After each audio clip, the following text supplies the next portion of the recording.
And the time now is 6:05.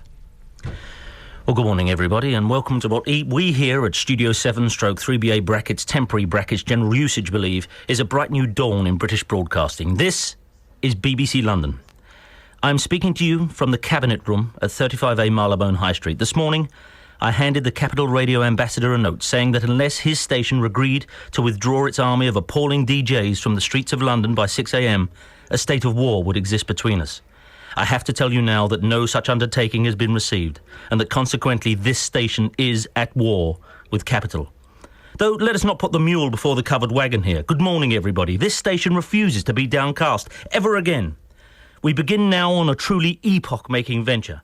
You are eavesdropping on radio history. It is a time to rejoice, a time to reflect. And that is why I would like to take this opening few minutes on my inaugural show here at BBC London to thank all the other presenters, journalists and work-experienced teenagers who have hosted BBC London's breakfast show over the last 18 months in this never-ending search to find a format that works, albeit partially. You know, anchoring a breakfast show in one of the biggest cities in the world is perhaps the toughest challenge to which a human being can aspire. It is no exaggeration to say that as a service, it's right up there with the firemen, nurses and lifeboat crews. London deserves a great gulp of breakfast show jump juice each day and not the tepid damp rag on which it historically has been forced to suck. We've certainly tried here before at 94.9 and yes, it hasn't always been successful, especially in the tricky area of getting anyone to actually listen to us. So, the presenting turnover here has naturally been high, but I genuinely feel that the phrase doomed Luftwaffe tail gunner gig is inappropriate and ought to be removed from our billing in Radio Times. The people who hosted this show over the last year and a half did a damn fine job. So here's to you, Derek Troy, Malcolm Scott, Belinda Jack and Kenny Moll, Paul Fennell and Mendip Saha, Angela Hopery, Susan Haynes, Jeremy Byte, Bill Trussell, Maria Bamasario, Beverly Selway, Marion Perkins, Roy Burridge, Holly Chowdhury and Paul Ross. Doug Kimball, Martin Alley, John Hann and Stephanie Micallef, and not forgetting that very special week when members of the Leighton Orient First Team rotated the duties between them. There was Grace Renton, Mark Jeffries, Nick Swan, Finola Bailey, Gail Hamill, Carol Beasley, Shawan and Yuan Ju on the Siamese Twins, and finally, our most recent trooper, Miss Claire the Dare Catford, who so nearly and yet not quite managed to persuade two junior government ministers to tune in on a regular basis. My hat is off to you. Your efforts have brought us all here to this moment where I stand on the shoulders of giants. Speaking of which, hey kids, here's Oasis.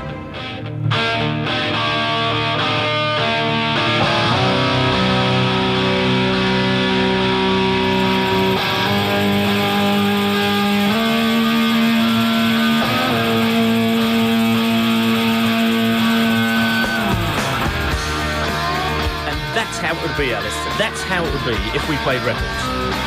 That's how it would go if we were a recorded medium. If we played records, that's how the show would start, you see. And then we'd be after, we'd be doing wacky competitions every 5 minutes. What do you make of the speech? It's a pretty good speech. I thought it was a rousing and sobering speech, if I may say so. You should have seen me half an hour before the show came on the air. You know the full-length mirror in the changing room just over there? Yeah. I'm standing in front of the full-length mirror. And I must say, at one point, I grasped my lapel. I've never looked so statesman-like in my life. And I grasped my lapel, and I thought that bit about doomed Luftwaffe tail gunner gig. I gave it some. Yeah, I think it was needed. Yeah, it was a prepared speech, and I just thought all the people they've tried here over the last 18 months needed a little roll call because this is a brand new dawn, and off we go. Just pop for you because you've been hanging on an hour. Yeah. What do you think this is? Ready? Hang on. Helen Keller in performance. No, hang on, what is it? Hang on 1 second. I'm very quiet. Here we go. Shh, shh, shh, shh. Ready? Shush. John, you're on the spot. You didn't ring in for this. It sounds like temple gongs and bells in Thailand. Oh, John, do you know what it is? It's not. But tell John, Alice, tell John what that is. Oh, Thai Elephant Orchestra, John. It's the Elephant Orchestra of Thailand. They're elephants, and they walk into musical instruments, and they've got a CD out. It's the Thai Elephant Orchestra, John. Thank you. Lose John there while he's on a high note. We'll send you that. Yes, it's a Thai Elephant Orchestra. What's the matter? Good morning, Sir Clement Freudbach. I'll see you in a second. Good morning, sir. Good morning. Ostensibly, you're here to do the newspapers, which I, by all means. But and it's rarely I'll do this, and I don't want to panic any listeners because this is my first show in the mornings. I don't want to panic people. I'm not someone who this phrase comes easily to because it's hard earned. I thought your book was fantastic, and you didn't come here to do it. It's been out quite a while, but it's still available. The only problem I had with it is it's called. What is it called? Freud Ego. I didn't get that. I say ego. You see, why? All my life I said ego. Is that sort of fried egg with an O at the end? The pun became clear once somebody had said you don't say ego, but I thought it might confuse a stupid person calling it that. I think it was intended to confuse stupid people, hardly any of whom bought the book. Thank you very much. That's a nice way to turn it round. Now, the school you went to, and stay with this, everyone. If you're shaving, if you've got a sizzling eggs and bee going, turn them down for a second because this is all gold. This school you landed upon after arriving in England, this progressive school, which I thought only existed in skits in the satirical area about the upper classes, a progressive school. Explain why it was progressive. It was opened by a man called W.B. Curry, it was an estate called Dartington Hall, which belonged to a Devon yeoman family, one of whose sons married Dorothy Straight. Oh, yeah. Who was Whitney Straight's mother, immensely wealthy woman. And they built a pottery and cider works at school and tried to make it self-sufficient for the doom that came before us, that people sent their children mostly from sort of Yorkshire, because if you live in Yorkshire and have a child at school in Devon, it's almost as good as having no children at all. Yes. And lessons were optional, nudism was rife. Now, here's the thing. I hate to leap like a tabloid on that particular phrase, but you simply cannot glide over that. Lessons were optional and nudism was rife. How old were you when you attended this school? 8. 8? Now, you're 8 years old, you're at a school where lessons are optional. So how many lessons did pupils actually go to? I didn't go to any. Yeah. Because once you make a lesson optional, I think that's like saying no lessons. And the nudism, I can't believe for a second you embraced that. I didn't embrace it because I was quite a small boy. Yeah. And the girls were huge. And I watched. I was disturbed. And pupils took a drop too, did they? Occasionally, am I remembering that right? There was not a word I understand. They took a little drink every now and then as pupils. Oh yes, a drink was encouraged. Indeed, we had cider works at Dartington. If you didn't want to go to lessons, you could get 4p an hour for picking up leaves or making teapot spouts. Do you see now, you can imagine, there'd be news teams crawling all over the place, somberly outside saying this revolting disgrace must be closed down, children are in their nude, not going to lessons, making cider. And it just seems to be some kind of golden age. The children didn't make the cider, no. Grown-ups made cider, children drank. Oh, children drank, I do apologise. Yes. Children inside naked, not going to lessons, drinking cider. and yet, the strange thing is, you said everyone was horribly confused and didn't actually like it. It was an adult idea of what kids would like. I certainly didn't like it. I was a very orderly little boy, and I didn't care for it. Yeah. Your brother did, I understand. He did. Or, no, he just ran away, didn't he? Just disappear? Well, I had 2 brothers. Yeah, and sorry. Yes. One wrote home when he was 12 saying, I'm wasting my precious youth. Naked, drinking cider. And the other one was a scholar. Yeah. And we were all scholars, because if your name is Freud and your school isn't doing very well, it's enormously useful to get into tabloid newspapers. Yeah. And he was expelled. For not being a scholarship boy. Oh, I see. I've got you. Yeah. So, but it had a period of nudism, not attending classes and drinking cider, though. Yeah. Yes, rules were very slack. Yeah. To think so. We can assume that. Yeah. And just lastly, like some tremendous swashbuckling novel, your family actually got their wealth from under the Nazi regime actually smuggled out in table legs, was it? It wasn't really it was 1933. And yeah. Hitler was more something to be feared than someone who was deeply a menace. But nevertheless, the family jewels literally came out in the furniture. My father was an architect. Yeah. He did design a table, which, had you been a designer, you would have said this is quite heavy on the leg.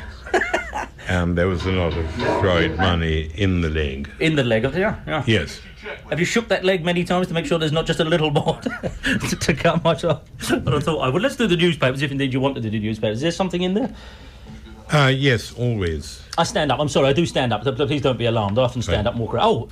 Oh, no, we've got to do the travel first, then we're going to do that. I apologize. I thought we were having a private conversation. Of course, there's a radio show in progress as well. We'll just do the travel and we'll be right back. Very little travel between Marylebone Station and Marylebone High Street. So, Clement, we have somebody who does the travel. Well, thank you for your input. Thank you very much indeed. On 94.9 FM, this is BBC London. Very little travel between Marylebone Station and Marylebone High Street. There's a useful tip. However, lots of traffic everywhere else. Sir Clement Freud is with us. We've already been through the superb story of the most progressive school in the world, which sounds like a joy, but must have been hell to arrive at. Yes, we're back on the air. That's all right. And now we are going to get around to the important business, indeed the hardy annual of a breakfast show, of reading the newspapers this morning. What is there? The Express is saying for both of us, really, it's got hidden goodness in foods, and what you should eat are eggs, ice cream, jams, compotes, pastas, and sauce. That seems like everything. Yeah. Then there's a picture of a girl who quite clearly hasn't eaten any of those things, but is pictured in front of an ice cream sundae. You were the man who introduced Campari to civilization, if only... I did. Yes, tell us the story. Campari, as all civilised people, is my only aperitif. When somebody, can I get you a drink? And it always, I think it makes people think you've got something, you're a man about town. I say, Campari and soda, please. It was a wine merchant who employed me, who had the agency for Campari, and he told me in his Italian accent that he'd been going around London telling people that Campari is so good it sells itself. And he employed me to buy it. And I spent about 4 months going into bars saying, I'll have a Campari. And they said, you what? And I said, it's the 7th bottle from the left on the 9th shelf. And in a full bar, when you have to get a ladder and a machine for taking the bottle, it didn't do awfully well. Yeah. I got another job. But it's bright red. That's the great thing. I must say, what first attracted me to Campari is it's bright red. And people say to you, and you can always do the old musical joke, what's that? And you say, oh, very nice, I'll have a Campari and soda, thank you very much. Because it's bright red, I think, is why they probably thought it sold itself. But you travelled, your job for quite a while, wasn't it, was to buy Campari and drink it? Well, he gave a case of it to British Rail, and I discovered the cases were distributed among Fenchurch Street, Marylebone, Victoria, Waterloo, and Paddington. And so every day I went to each station and said, I see you sell this very interesting Italian aperitif, best drunk with a slice of lemon, a piece of ice, and soda water. And as you can imagine, it was during the rush hour and people weren't pleased because others were saying gin tonic, please. But in the end, I had finished all those 12 bottles, and Mr. Matter, my boss, said, you see, it appropriates it to buy itself. It sells itself. But at the time, nobody had heard of Campari, am I right? No, pretty much. I had heard of it. Of course. And my wife Jill had heard of it a lot. Yeah. And I stank of it. It does, yeah. Threw it up. And the great... we don't want to get bogged down on the matters of great pith and moment going on, but we don't want to get bogged down in Campari. But the thing with Campari is, as well, it does taste so ridiculously awful. I mean, I love it. I love the stuff. And people often say... What is it? And I love saying to people, just have a taste. And their faces when they drink Campari, they screw up like a piece of bubble gum. In Brussels, Campari and fresh orange juice is the sort of Euro drink. Yeah, but orange juice, that's a shying away from the biting the bullet in my opinion, Campari and soda, that really is. Soda just a bit, but it's a deliciously disgusting drink and I love it. But I did bring in my Thai Elephant Orchestra CD. Now, it's a CD there. It's a real CD. It's got pictures of elephant. They're green. As blankly as I can put it, it's not a joke. It's Elephant Orchestra in Thailand, because elephants are social animals and they like to bang gongs and walk into things. And I thought it would be really good, but it's terrible. I know it seems a bit harsh to judge an Elephant Orchestra as anything other than admirable, but it's really rotten. I mean, how good would they have to be? But listen, better than this. Listen, this is it. They're just lumbering around. You can hear that. Listen, this is, and ladies and gentlemen, it's an Elephant Orchestra. Listen, but they're just falling into things. If I wanted this, I could go and see John Martin.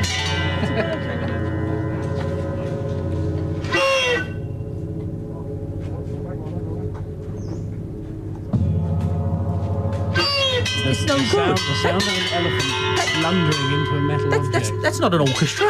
That's elephants walking into Where are things. the strings? Isn't it? They're plainly trying to get out of there, and the keepers are throwing these tin cans in front of them. Prodding them with They're playing specially designed instruments. There's a giant cymbal hanging on a wire from about 20 foot up. But every track is the same. I was so disappointed. Listen to this. Here's another one. Tom Waits-ish, I'll give you. It's Tom Waits' modern stuff. It's an Elephant Orchestra, and it's no good. You can't pay money to see them. This is a... Oh, that's funny. Oh, that's a harmonica. That's a bit of a harmonica. Oh, give us the thing back, Alice. Apologies. There's one track. There's one track, and this is almost worth it. There's one track where they gave the elephants some harmonicas to hold in their beaks. No, they don't have beaks, do they? Proboscis, sir. In their trunks, in their proboscis. And this is, ladies and gentlemen, I know it's a bit of a sea change from the usual BBC London breakfast show, but we're bringing you elephants playing harmonicas. I paid $17.99 for this. It's elephant. It's just terrible. It is terrible. It's just a very large animal randomly blowing into something. There's one track, one track, Heavy Logs. There's one track which I think, this is more like it. Now they've got it together. But even this is a bunch of sub-Charlie Parker cliches, but at least now they're...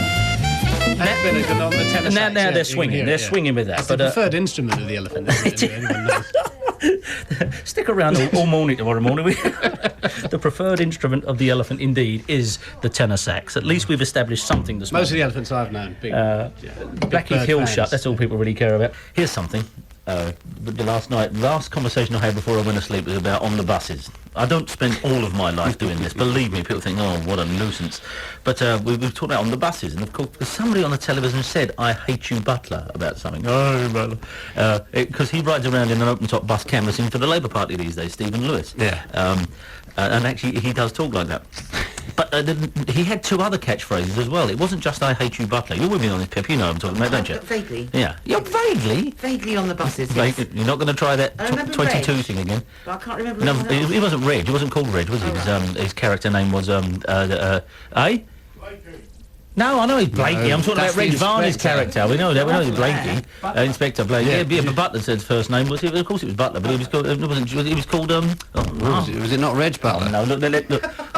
Sorry, everyone. The newsroom are now rolling their eyes, saying, "And this is the way it's going to go, is it?" I know we shouldn't get bogged down. Come on, shouldn't you be researching unemployment figures? Stop thinking about his name. His name was Doris Hare used to say, "Oh, son," and Sid. Arthur. No, there wasn't Sid. Was it? That was just a wild guess, actually. No, wasn't it? It was worth it. Most people remember. We've got it's 6:10, everyone. Hang on. So you got Arthur, haven't you? Olive. Where's my tea, Olive? You got Olive. You got Olive. You got Arthur. You got Mum, because Doris Hare was just Mum. If you got to Blakey and his name. Come on, 0207 224 2000. I'm not doing this on purpose. We want to get this out of the way. Must move on. And, see, the real one I want to get to is the other two catchphrases of Blake. He had two other things. He always two other. See, O'Donnell, I've even got you. Actually, you got me quite early on there. This was going to be on parts. You see, what I was doing here was menuing the show. I was going to say, and later on we'll be doing that, but we can't move on. Rambled off. So hang on. There's that. He's Arthur. He's Mum. She's Mum. His name was not George. Oh. Come on, somebody. 0207 224 2000. The character name of Reg Varney. We didn't want to go here. Who said that?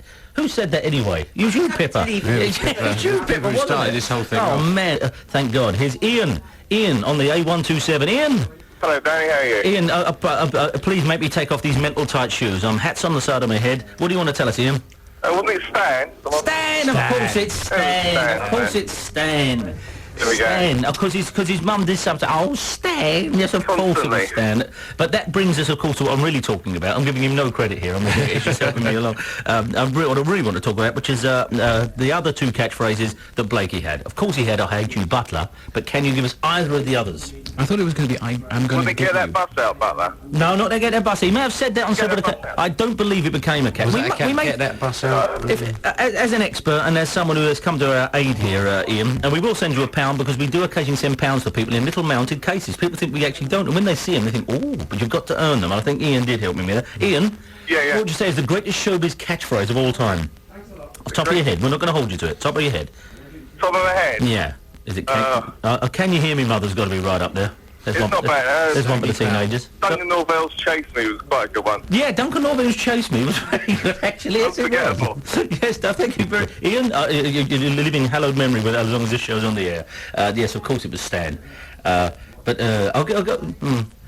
here's the... See, all male lead characters of sitcoms in the 70s not called Sid. Yeah, we'll call Stan. Yeah, we'll call Stan. And what about the other fellow who went nuts for a while, didn't he? He was Reg Varney's Oppo in it. Yeah, the buck-tooth... And he was the Lothario. That's right. He was, wasn't he? He was one He'd say, "Look at them lovely birds over there." like he had a chance in with real his life. ticket machine on his hip and his roll up. And his roll up, and the very, very, very, very sub Barbara Windsor types used to go by and go, "You're still meeting me tonight, aren't you?" "Might do if you're lucky." And he looked like a meth drinker. It was a real catch, wasn't he? He looked like a mether.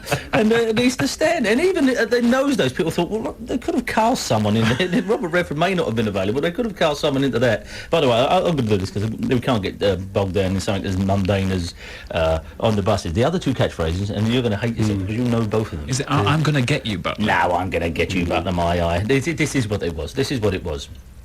He used to, of course, say, "I hate you, Butler." One was, "Isn't it marvellous? Isn't it marvellous?" Right, as they would go by him, and he would look around. And the big one, he always used to say, "That's made my day, Dad. That's really made my day." I was so pleased with myself remembering that last night, as you can probably tell. It's coming up to 6:15. Here's Pippa with a travel.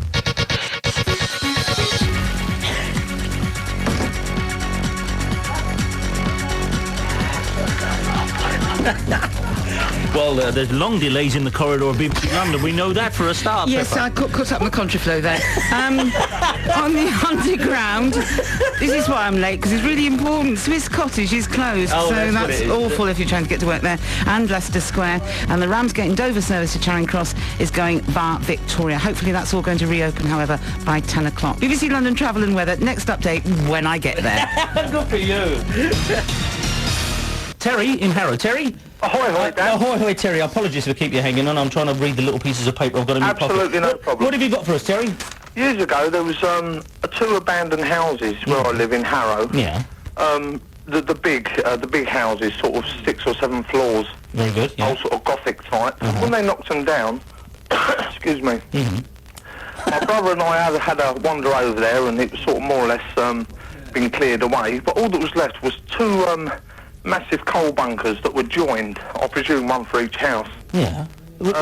Just what do you mean? They knocked the houses down and left these big holes in the ground? They were sort of raised off the floor, just like a normal concrete coal bunker, but just very big. And you explored them? Yeah, well, my brother, we were just sort of running around throwing bricks around and that, and my brother's gone over there. Yeah. I saw him lift the lid, and he screamed and ran off. Yeah. So I wandered over there to see what had frightened him. I lifted the lid, and this is the truth. You've got to believe this is what happened. As I lifted the lid, there, sitting in the coal bunker, in a rowing boat, was a tramp. We've heard this before. No, I haven't heard. We've heard this before. A tramp in a rowing boat inside a coal bunker in an abandoned building. A tramp in a rowing boat. I don't know how he got the rowing boat in there. I don't know what he was doing in there, whether he was lost or... Did he have oars in his hands? No, there was no oars. There was just this wooden rowing boat. Like that would have made sense. I don't know why I said that. It was a live tramp. And I done exactly the same as my brother. I screamed. We walked home relatively speechless, and we looked at. I said, "Did you see?" He said, "Yeah, saw the tramp in the boat." Now, when was this? When was this? Sort of latest 70s, I suppose. But it'd have to be. See, tramps themselves, and it's always tricky this because people think you're just talking about generally, homeless people. You're not. There's a certain element that makes someone a tramp. There's a tramp at the top of Deptford High Street, a real tramp in the old-fashioned sense, and that's what you're talking about. A huge beard, the string belt, and everything. Just looked up. He didn't. No facial expressions. I dropped the lid and done exactly the same way. We ran off. Terry, unfortunately, we're going to go to the news headlines now, but if you can bear it, just stay with us. We'll be right back. This is too good. We'll be right back. Is Terry still there? Terry in Harrow. Are you still there, Terry? Yes, Dan. Terry, so when we last left you, and if you just joined us, everyone, it's just coming up to 20 to 7. Just give us the details again, very briefly, of where we last left the story. There was an abandoned house that just had the coal bunkers left, and...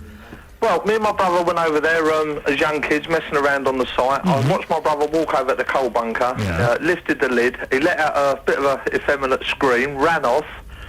I went over there to see what he'd screamed at, lifted up the lid, and there, in the coal bunker, in a wooden rowing boat, was a tramp. That's what I thought he said. and since then, I mean, whenever you tell people this story, they go, and you say, well, there's nothing more to it, and you must have wished you'd documented it further. Well, yeah, but I mean, just the fright of seeing a tramp in a rowing boat. In a rowing boat? Well, see, I once, and again, I've said this many times, but people still think it's just to embellish other stories, but I once saw there used to be a dwarf who walked on stilts around London Bridge in a big suit after midnight, and we were talking about this, and somebody told me this story, and I, like anyone else, I thought, well, nice story, but it's probably something you read that, like Terry's rowing boat, he begins to think, did I see that? And I left where I was that night, and I saw this person walking around London Bridge, and it was the most eerie thing I've ever seen. Were you frightened, or did you giggle there, Terry? No, it frightened the life out of me, Dan. The thing is, what, did you get a reaction? Because I get the feeling that you go home and your parents say, what have you done? You say, I've just seen a tramp in a rowing boat in a coal bunker, and they go, yes, of course you did. And you start kind of doubting it yourself then. That's what Terry, thank you very much. And if ever we touch upon creepy and abandoned subjects again, then certainly always remind us of that, because that is about the benchmark for it. See, tramps generally, if anyone was to ring up and say that they did have, and I know that, let's not look down, let's look up. There's a tragic side to all this, and the people invent the tragic side of tramps, but the tramps used to walk around Deptford with a huge buttonhole every day and a big milk bottle full of tea. People called him Percy, but nobody knows that. And this is the manner with tramps in London. You get to know them, say, oh, that's, it's the local tramp. And people invent histories for them. It's very sad. He was engaged during the war, and apparently he said, and they bring up, and a bomb dropped, and he was never the same, and he walked out that day, and he's never been home since. He's worth millions. All tramps that people think are worth millions. We're going to Dave on the M25. Dave. Hi, Danny, all right, mate? Thank you very much, Dave, for staying with us. Hats on the side of my head. Dave, what have you got for us? I know it's a bit out of the area, but I come from Wolverhampton. Yeah, OK, very good. And there's a tramp living on the ring road there. Now, we've been very strict about this. You're sure it's a tramp? How does it qualify? Big beard, the string around the middle?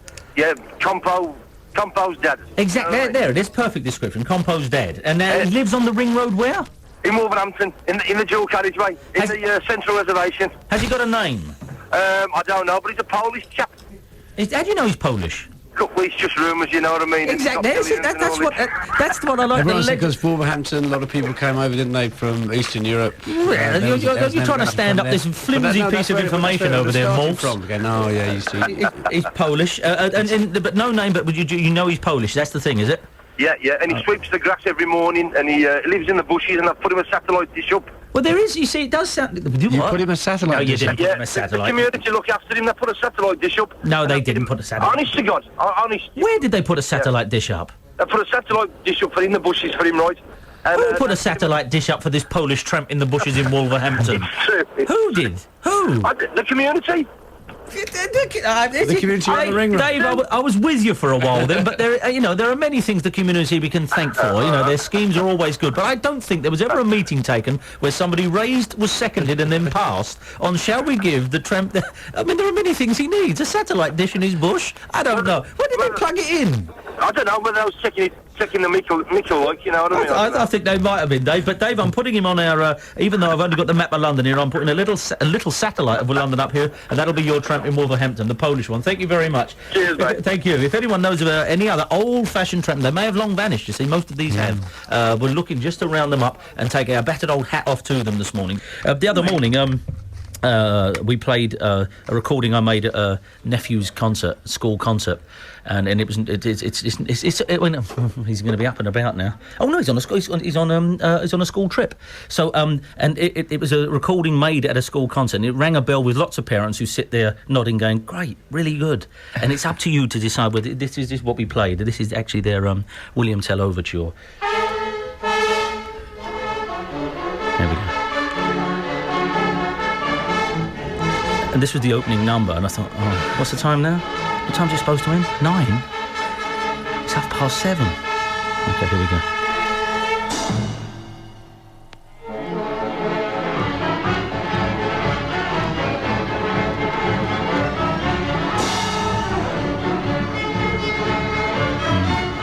And there's loads more where that came from. I said to the bloke who was filming at the end, "Is that digital, mate? Can I borrow the tape?" Here's Pippa with the treble. The school concert we ran a moment ago, people are asking a genuine thing. This is just a snatch of this. And I may market it commercially, of course. This is Thus Spake Zarathustra. Here we go. Thus Spake Zarathustra. Bring it in gently. It starts off promising. I thought, they've got this one. They've got a handle on this one. But be fair, these kids are only like between 7 and 10. There's quite a lot of them. Shh. Here we go.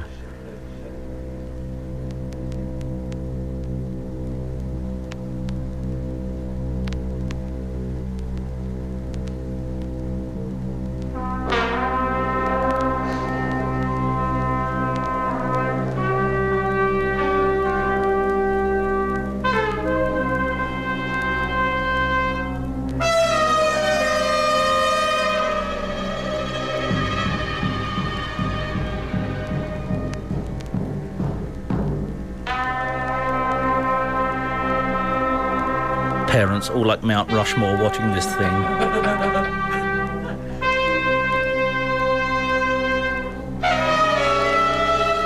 Very good. And the thing is, the music teacher was in front of them, like Sir Edward Elgar. Come on, you. Now, easy tempo. He was giving it plenty. It felt like running up and thrashing him over the head with a newspaper. That just brings tears to your eyes. Here we go. Get a rope round it. Here we go.